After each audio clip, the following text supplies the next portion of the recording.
মৌলভী সাহেব তুমি ফতুয়া দাও, গণতন্ত্র হারাম, ভোট দেওয়া হারাম। এখন মৌলভী সাহেবের ফতুয়া ছোটে কোরআনওয়ালারা যদি 500 ভোট কম পায়, আমি বলি আসছি আজকে এক মাহফিলে যে আমি কাজী ইব্রাহিম এই মৌলবীর বিরুদ্ধে হাসরের ময়দানে মামলা দেবো ইনশাআল্লাহ। মামলা দিয়ে রাখছি এখনই। না যাই না ফতুয়া দিবা কেন? হ্যাঁ, না যাই না ফতুয়া দিবা কেন? হাদিস, আরে মিয়া কয়েক হাজার অন্তত হাদিস তো মুখস্থ থাকতে হবে। 20,000 সহি হাদিস আছে, অন্তত 4-5 হাজার তো তোমার জানা থাকতে হবে, ঠিক না? 30 পারা কোরআন তো মুখস্থ থাকতে হবে। হ্যাঁ, কয়েক যুগ শিক্ষকতা করেছো, গবেষণা করেছো, এমন তো হইতে হবে। এখন গণতন্ত্রের মধ্যে 3টা জিনিস আছে খুব ভালো, যেগুলো ইসলাম সমর্থন করে, সেটা ইসলাম জায়েজ মনে করে। আজহার বিশ্ববিদ্যালয়ের মুফতি সাহেবরা ফতোয়া দিয়েছেন, রাবেতা আলমে ইসলামীর মুফতি সাহেবরা ফতোয়া দিয়েছেন, বর্তমান যুগের অধিকাংশ ইসলামিক আইন বেত্তারা ফতোয়া দিয়েছেন। গণতন্ত্রের মধ্যে একটা ভালো জিনিস কি আছে, যে জনগণ নিজের মন মতো একজন নেতা বাছাই করতে পারে, মন মতো একজনকে ভোট দিতে পারে, সক্ষম। সেই গণতন্ত্র অবশ্যই ভালো গণতন্ত্র হবে, ফ্যাসিবাদের গণতন্ত্র না। হ্যাঁ, ওইটা কোনো ভোট, ওইটা হলো রাতের বেলায় ভোট দিছে, সবাই ঘুমায় রয়েছে, ওনারা বাক্সা চুরি করছে। রাত্রে কি গৃহস্থেরা কাজ করে না চোরেরা কাজ করে? বেশিরভাগ চোরেরাই তো রাত্রে কাজ করে, ঠিক না? তো এখন গণতন্ত্রের মধ্যে একটা ভালো জিনিস কি, আপনি আপনার নেতা বাছাই করতে পারতেছেন, যারে মন চাইবে আপনি ভোট দিতে পারতেছেন, এই একটা সুন্দর জিনিস আছে। ইমাম, কোন মসজিদের ইমাম যদি মুসল্লিরা পছন্দ না করে, সেই ইমামের সেই মসজিদে নামাজ পড়ানো না জায়েজ।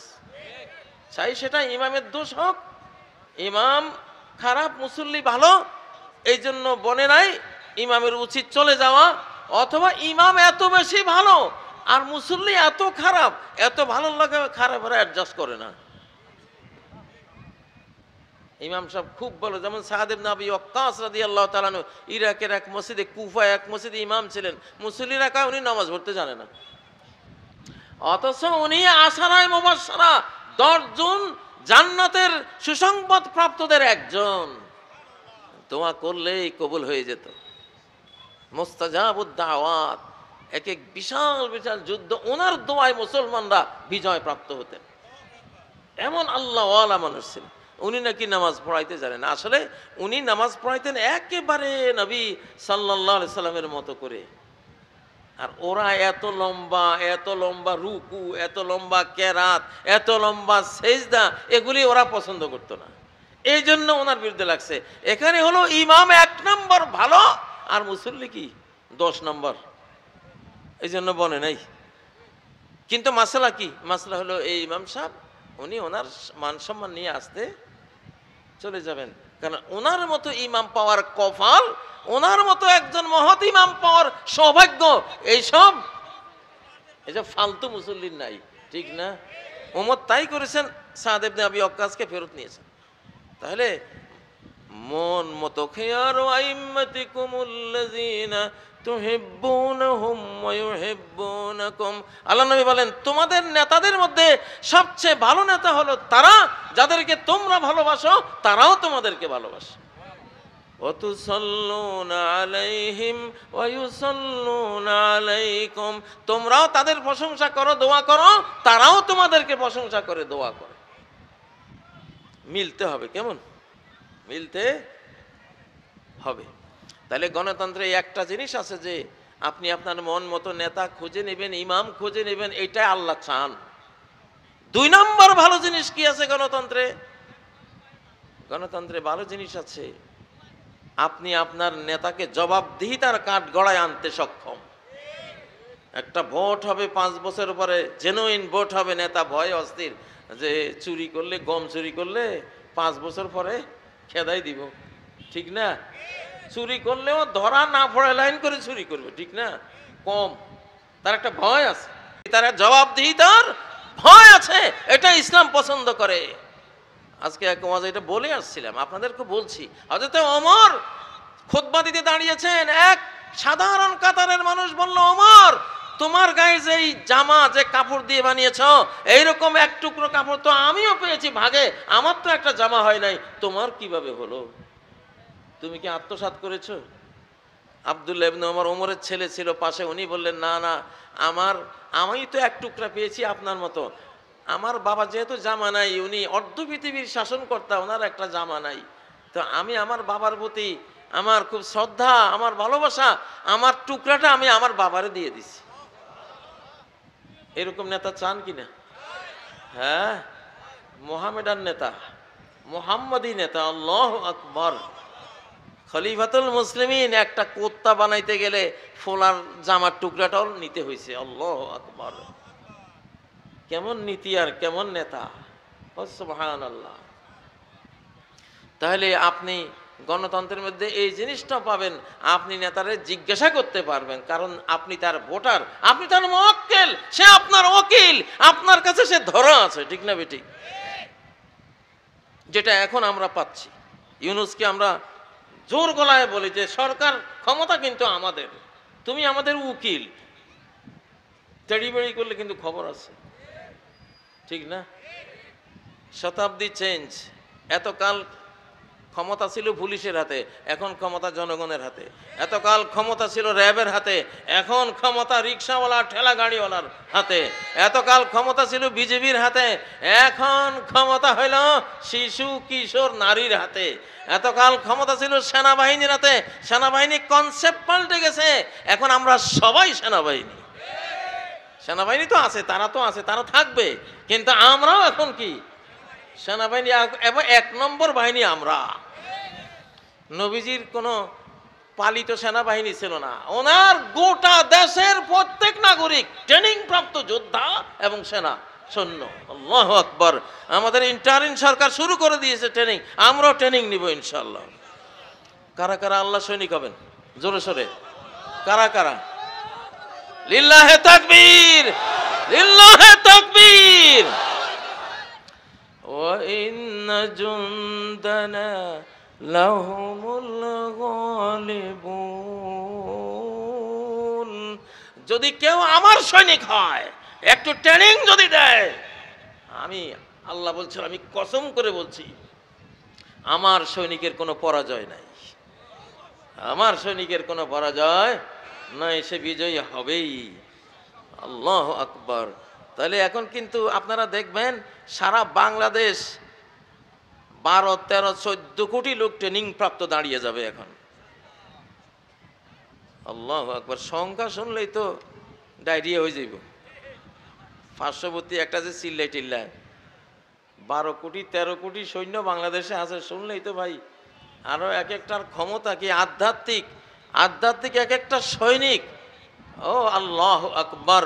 সাদ ইবনে আবি ওয়াক্কাসের কিচ্ছা বলতেছিলাম, উনি দাজলা নদী পার হবেন পারস্য সাম্রাজ্যের বাহিনীকে আক্রমণ করার জন্য। খরস্রোতা নদী, গভীর নদী, স্টিমার ডুবলে খুঁজে পাওয়া যাবে না, এত গভীর নদী। উনি বললেন, নৌকা নাই, জাহাজ নাই, তোমাদের মধ্যে ভারী কেউ আছে কিনা?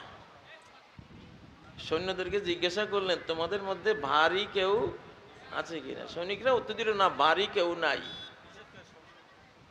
ভারী মানে বুঝছেন নি কি? পাপী।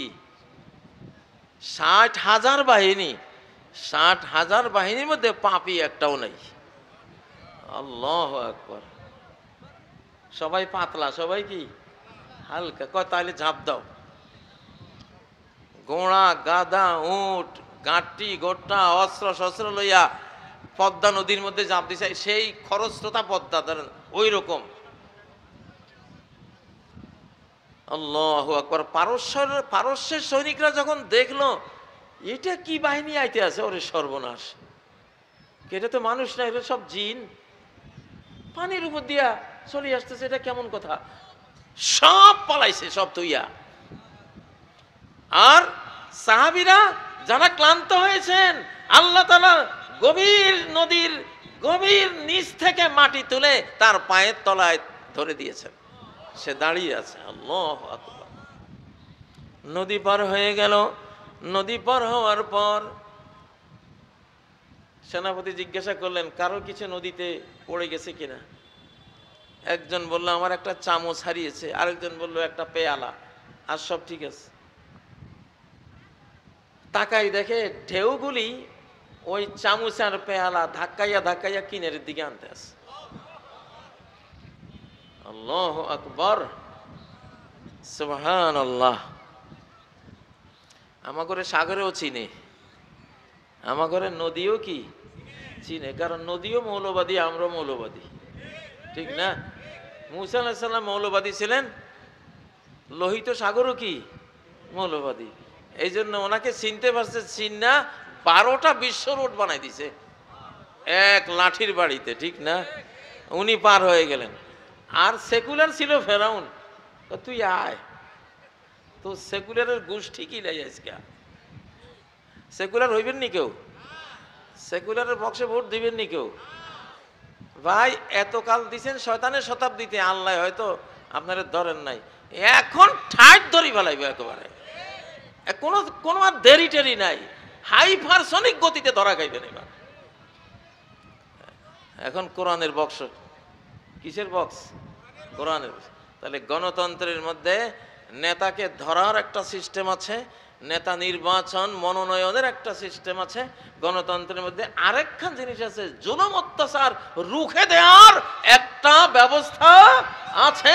জনগণ দাঁড়াই গেলে, বিস্ফোরণ শুরু হলে, সাইক্লোন শুরু হলে সরকার হেলিকপ্টারে করে পালায়, ঠিক না? বাংলাদেশ আমরা লিড দিয়েছি, শ্রীলঙ্কায় পালিয়েছে, সিরিয়ায় পালিয়েছে, তারপরে আরো পালাবে ইনশাআল্লাহ। আমাদের আশপাশেও রেডি হচ্ছে, পালানোর সিস্টেম তৈরি হচ্ছে। তাহলে গণতন্ত্রের এই 3টা গুণ তো ভালো গুণ। তা আপনি যে কইলেন গণতন্ত্র হারাম, তাতে আপনি 3টা ভালো জিনিসের হারাম করে দিলেন, ঠিক না? 3টা ভালো সুন্দর জিনিসকে কেন হারাম করলেন? আচ্ছা, এটা ঠিক করেন নাই। শুধু গণতন্ত্রে একটা জিনিস খারাপ হবে, খুব খারাপ, সেটা কি? আপনি কোরআনওয়ালারে ভোট দেন নাই, ভোট দিছেন সেকুলার ওয়ালারে। তো ভুলটা তো আপনি করছেন, এটা তো গণতন্ত্রের দোষ না, দোষ হলো আপনার। আপনি সেকুলার ওয়ালারে ভোট দিছেন, সে ভোট পাইয়া নেতা হইয়া এমপি মন্ত্রী হইয়া আল্লাহর কোরআনরে বাদ দিয়া, বিসমিল্লাহ বাদ দিয়া, নিজের মন গড়া ওই যে শয়তান থেকে ধার নেয়া, হিন্দু বৌদ্ধ খ্রিস্টান ইত্যাদি থেকে ধার নেয়া, যা পারছে মুসলমানদের উপরে চাপাই দিছে, ঠিক না? এইটা হলো গণতন্ত্রের খারাপ। তা আমরা আলেমরা যখন গণতন্ত্রের কথা বলি, আমরা কি সেকুলারদেরকে ভোট দেওয়ার গণতন্ত্রের কথা বলি, না কোরআনওয়ালাকে ভোট দেওয়ার গণতন্ত্রের কথা বলি? অবশ্যই কোরআনওয়ালাকে। তাহলে আমাদের গণতন্ত্রের মধ্যে কোনো খারাপই নাই, কোনো খারাপই নাই। যেই সব আলেমরা নির্বাচনে দাঁড়ান, কোরআনকে নীতি হিসাবে নিয়ে যারা নির্বাচনে দাঁড়ান, রাবাতে আলেম ইসলামীর ফকিরা বলেছেন, আজহার বিশ্ববিদ্যালয়ের ফকিরা বলেছেন, সারা পৃথিবীর সমকালীন ফকিরা ফতোয়া সিদ্ধান্ত রুল দিয়েছেন যে এই ধরনের নেতাদেরকে ভোট দেয়া ওয়াজিব। ওয়াজিব মানে ফরজ। ওয়াজিব মানে কি? ফরজ। এই ফরজ কারা কারা আদায় করবেন? আল্লাহ আল্লাহ আল্লাহ, এবার খুব দরকার। আল্লাহুম্মা আমিন, আল্লাহুম্মা আমিন। 47 থেকে আল্লাহর কোরআন বেজার, আমার জন্য দেশটা নিলি, আমারে ভোট দিলি না। এইবার এমন ভোট দেয়া দিবেন, আল্লাহু আকবার, যেন অন্য বক্স সব খালি হয়ে যায়, কোরআনের বক্স সব ভরে টইটম্বুর হয়ে যায়, পরিপূর্ণ হয়ে যায় ইনশাআল্লাহ। লিল্লাহে তাকবীর, লিল্লাহে তাকবীর। ও ভাইরা, তাইলে ঢালাও ভাবে গণতন্ত্র হারাম, এটা বলার কোনো সুযোগ নাই। তাফসিল করতে হবে, বিস্তারিত বলতে হবে। ভাইয়েরা, আরেকখান কথা বলি, এই শতাব্দী কিন্তু আমাদের প্রকৃত স্বাধীনতার শতাব্দী, আমাদের আধিপত্যের শতাব্দী, আমাদের 7 মহাদেশব্যাপী কালেমার পতাকা উড়াবার শতাব্দী। আমেরিকায় কালেমার পতাকা উড়বে, ইউরোপে উড়বে, রাশিয়ায় উড়বে, ভারতে উড়বে, অস্ট্রেলিয়ায় উড়বে, আফ্রিকায় উড়বে। কেউ ঠেকাইতে পারলে ঠেকাস, কইয়া দিলাম, ঠেকাতে পারলে ঠেকাস। ঠেকাতে পারবো কি মনে হয়? লা ইয়াবকা আলা ওয়াজহিল আরদি বাইতু মাদারিন ওয়ালা ওয়াবার। সারা পৃথিবীতে 7 মহাদেশে একটা পাকা বাড়ি এমন থাকবে না, একটা চামড়ার বাড়ি, তাঁবুর তৈরি বাড়ি এমন থাকবে না যেখানে ইসলামের কালেমা আল্লাহ প্রবেশ করাবেন না। প্রত্যেকটা ঘরে, বিল্ডিং এ, তাঁবুতে, পাকা কাঁচা সকল ঘরে দুয়ারে, আমেরিকায়, ইউরোপে, রাশিয়ায়, অস্ট্রেলিয়ায়, আফ্রিকায়, ভারতে সর্বত্র কালেমা ঢুকবেই। ঢুকার কলেমা প্রবেশ করার 2টা কায়দা। কয়টা? আজিজ, যে ইসলামকে কবুল করবে, মুসলমান হয়ে যাবে, তারে সম্মান দিয়া তার ঘরে কলেমা ঢুকবে। আর যে ইসলাম কবুল করবে না, তার দুয়ার ভাঙ্গা কলেমা ঢুকবে। ওয়াজুল্লে জালিল, তাকে অপমান করে, অপদস্থ করে কলেমা ঢুকবে ইনশাআল্লাহ। ঠিক না বে ঠিক? ঠিক না বে ঠিক? বিগত ফ্যাসিবাদের আমলে ফ্যাসিবাদীরা আমাদের সকল প্রাইমারি স্কুল থেকে, হাই স্কুল থেকে, কলেজ থেকে, বিশ্ববিদ্যালয় থেকে আল্লাহ রাসূলের নাম, ইসলামের নাম, ইসলামিক প্রবন্ধ, ইসলামিক লেখকদের কবিতা কিচ্ছু রাখে না, সব বিতাড়িত করছে। করছে কি না? আল্লাহ কয়, রাখ রে বান্দা, তুই স্কুল, কলেজ, বিশ্ববিদ্যালয়ে আমার নাম, আমার নবীর নাম, কোরআনের আয়াত মুছে দিছ, আমি এইটা দিয়া কাম করব। কি দিয়া? টিকটক। কি দিয়া? এইটাই এখন ঢাকা বিশ্ববিদ্যালয়, রাজশাহী বিশ্ববিদ্যালয়, এটা এখন ক্যামব্রিজ এডেক্সেল, এটা এখন মদিনা বিশ্ববিদ্যালয়, সব পাওয়া যায়। খালি টিপ দিলেই একটা রিক্সাওয়ালা যদি মনে করে যে একটা বিষয় আমি 500 আয়াত আমি খুঁজি বের করব, খালি জায়গা মতো ব্রাউজটা করতে পারলে দেখে গেল যে সব হাজির। সুবহানাল্লাহ, ঠিক না? টিকটকের এই ফলাফাইনগুলি রে তলে তলে আল্লাহ তাআলা এমন একখান কাজ করেছেন যেটা নবীজি 1450 বছর আগে বলে গেছেন, আবুসুল ইলমা ফি আখিরিজ জামান। আমার একখান জামানা আসবে আমার উম্মতের উপরে, শেষ জামানা, বড় ভয়াবহ জামানা, জটিল জামানা। শিক্ষা দীক্ষা সব স্কুল, কলেজ ইত্যাদি থেকে তুলে দিতে চাইবে। তো আল্লাহ তাআলা বলেন, তখন ব্যবস্থা আমি রব্বুল আলামিন স্বয়ং নেব। আমি ব্যবস্থা নেব। কি করব?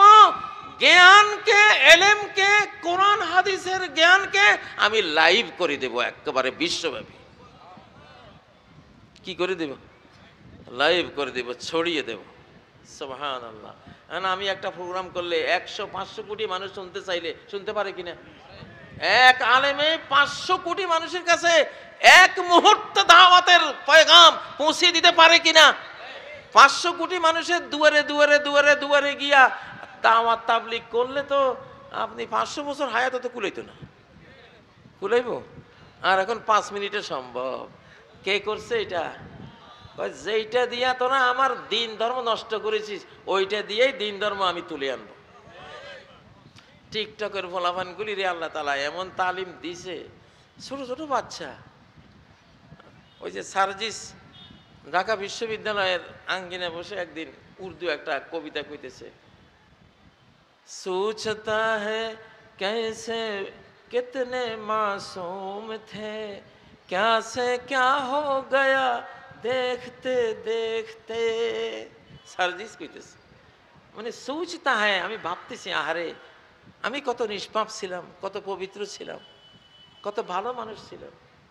সিনেমা, নাটক, হাবি জাবি, এই যে প্রেম, হাবি জাবি, এগুলি করে কি নষ্ট যে হলাম।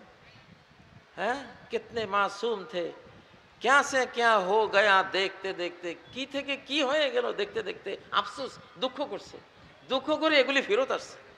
ওই যে সার্জিসে একটা মেয়েকে বিয়ে করছে, দেখবেন কি বোরকা, আল্লাহু আকবার, কি বোরকা, কি শালীন ড্রেস। দোয়া করেন আল্লাহ তাদের বরকত দেন। ঠিক না বে ঠিক? আল্লাহর সাথে পারবা?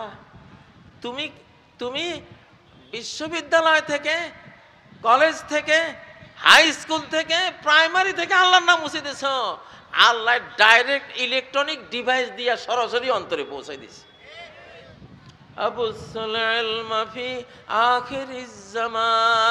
শেষ জামানায় যেহেতু জ্ঞান শিখতে দেবে না, বিদ্যালয় শিখতে দেবে না, পুলিশ গিয়ে, আমরা একটা ইসলামী বই কোন বিদ্যালয়ে সিলেবাস করেছি, পুলিশ গিয়ে অ্যারেস্ট করে নিয়ে গেছে। সাইদি সাহেবের ওয়াজ শুনতেছে আমার লালমনিরহাট ফাতেমাতুজ জাহরা মহিলা মাদ্রাসা, বিশাল মাদ্রাসা, ওখানে ওরা সাইদি সাহেবের ওয়াজ শোনে। হঠাৎ ওসি সাহেব এসে রাত গভীরে কম্পিউটার শুদ্ধা নিয়ে গেছে, সাইদি সাহেবের ওয়াজ শোনে, সবগুলিরে বন্দি করবে। সাইদি সাহেবের ওয়াজ কেন শোনা? কিন্তু আল্লাহ রাখে, আল্লাহ মারে কে? সারা রাত চেষ্টা করছে সাইদি সাহেবের ওয়াজ বাহির করতে, পারেই নেই। প্রিন্সিপাল সাহেব বলতেছে আমি তো ভয় অস্থির, আমি তো জানি সাইদি সাহেবের ওয়াজ আমরা ডেইলি শুনি, ভিতরে আছে, কিন্তু আল্লাহ তাআলা সিল মারে দিছে, জ্যামিং সৃষ্টি করে দিছে। জ্যামার আসেনি আল্লাহর কাছে? সূরা ইয়াসিনের প্রথম 9 আয়াত হলো জ্যামার আয়াত। যে কোনো শত্রুর ভিতর দিয়ে চলে যাবেন এই 9 আয়াত পড়ে, ও দেখবেই না আপনারে, বুঝেন না? দেখবে না। সারা রাত খুঁজে পায় নাই, কম্পিউটার পরে সকালে দিয়ে গেছে, কয় না আসলে আমরা ভুল বুঝছি। ফলাফল তো আশ্চর্য, প্রিন্সিপাল শিক্ষক আশ্চর্য, কি কয় লোক তো যাক, পুলিশ চলে গেছে, ওরা খালি বিসমিল্লাহ পড়ে কম্পিউটারটা অন করার সাথে সাথে সাইদি সাহেবের ওয়াজ। আল্লাহু আকবার। জাআলনা বাইনাকা ওয়া বাইনাল্লাযীনা লা ইউমিনুনা বিল আখিরাহ, তুমি যখন কোরআন পড়ো তোমার মধ্যে আর আখিরাত অবিশ্বাসী বেঈমানদের মধ্যে আমি কি করি? হিজাবাম মাসতুরা, একটা অদৃশ্য প্রাচীর আমি আল্লাহ নির্মাণ করে দেই, ওরা দেখে না, দেখবে না। আল্লাহু আকবার। ও ভাইয়েরা, তো তারা ইসলামী জ্ঞান, মাসালা মাসাইল, আকিদা সব উচ্ছেদ করছে, কিন্তু উচ্ছেদ হয়েছে? আল্লাহ তাআলা এই মোবাইল দিয়ে শিখিয়ে দিছে, কম্পিউটার দিয়া শিখিয়ে দিছে। ফলাফল খারাপ কয় না, ভালো দেখতে গেলে কিছু খারাপ দৃশ্য আসে, আবার খারাপ দেখতে গেলেও কিছু ভালো আসে। তো দেখি না, দেখতে দেখতে মজা লাগছে। বাংলাদেশে তো বক্তার অভাব নাই, ওয়াজের অভাব নাই মিডিয়াতে, আলহামদুলিল্লাহ, তাই না? সে আজহারি, নতুন প্রজন্মের আজহারিদের ওয়াজ, নতুন প্রজন্মের আমির হামজাদের ওয়াজ, বুড়া প্রজন্মে আমাদের ওয়াজ, কোনো অভাব আছে? আলহামদুলিল্লাহ। এগুলি শুনতে শুনতে শুনতে গোটা বাংলাদেশ এখন ওই ভারতের মোদি কয় হায় মাতাম, হায় মাতাম, কি করলাম, কত সব কোটি টাকা খরচ করলাম, সব বেকার গেল, সব কি বেকার গেল। ঠিক না বে ঠিক? ঠিক না বে ঠিক? আল্লাহ পারেন কিনা? ও ভাই, শতাব্দী পরিবর্তন হয়েছে, তাহলে কি বলছি? নেতা পরিবর্তন হচ্ছে, নীতি পরিবর্তন হচ্ছে, সেনাবাহিনীর ধারণা কনসেপ্ট পরিবর্তন হচ্ছে। এমন এমন যুগ আসছে যে এখন ইনশাআল্লাহ ওই ইসরায়েলে যেরকম সবাই 18 বছর হলে ট্রেনিং দেয়, বাংলাদেশেও 18 বছর হলে সবাই ট্রেনিং দিবে ইনশাআল্লাহ। ইনশাআল্লাহ যুগ চেঞ্জ হচ্ছে, এটা মহানবীর সিস্টেম, ইসলামিক সিস্টেম, এটা হবেই। আপনারা রাজি আছেন তো? এইবারের স্বাধীনতার ঘোষণা কিন্তু আমি দিয়েছিলাম, আমাকে গ্রেপ্তার করতে গেছেন, আমি বলেছিলাম স্বাধীন বাংলাদেশ জিন্দাবাদ, ঠিক না? ঠিক না? তো আমি যে জিন্দাবাদ দিয়েছিলাম, এই স্বাধীনতা কি একদিন চিৎকার দিছি আর স্বাধীনতা কি সুরক্ষিত হয়ে যাবে? নাকি এটা যতদিন আমরা থাকবো স্বাধীনতার উপরে আমাদেরকে সবসময় ঝাঁঝালো, জোরালো, আগ্নেয়গিরির মতো বক্তব্য দিতে হবে স্বাধীনতার পক্ষে? লাগবে কিনা? লাগবে। এই জন্য আমি একটা কাজ করতেছি, যে মজলিসে যাই একজনের হাতে কমপক্ষে স্বাধীনতার বাইয়াত নেই, যে যদি দরকার হয় এই দেশের স্বাধীনতার উপরে কেউ যদি আক্রমণ করে, জীবন দিয়ে, সম্পদ দিয়ে, সর্বস্ব উজাড় করে এই মাতৃভূমিকে, মায়ের ভূমিকে, আমাদের ছেলে মেয়ের ভূমিকে, আমাদের সেজদার এই ভূমিকে আমরা রক্ষা করব ইনশাআল্লাহ। কারা কারা রাজি আছেন? লিল্লাহি তাকবীর। প্রিয় ভাইরা, আমার আসলে আমি একজন হাত দিবেন শুধু আমার কাছে, একজন, এখান থেকে বা যেখান থেকে একজন হাত দিবেন, একজন। আসো বাবা, আসো। আমি একজনকে বায়ত দিলাম, আপনাদের সবার হয়ে গেল। দরকারের সময় হুঙ্কার দেব, সবাই দেশ রক্ষার যুদ্ধে ঝাঁপাই পড়বেন ইনশাআল্লাহ। আমাকে বিদায় দেন। আমি 11টা 20-এ বাজতো, এখন গিয়ে ধরতে পারি কিনা একটু চেষ্টা করি ইনশাআল্লাহ।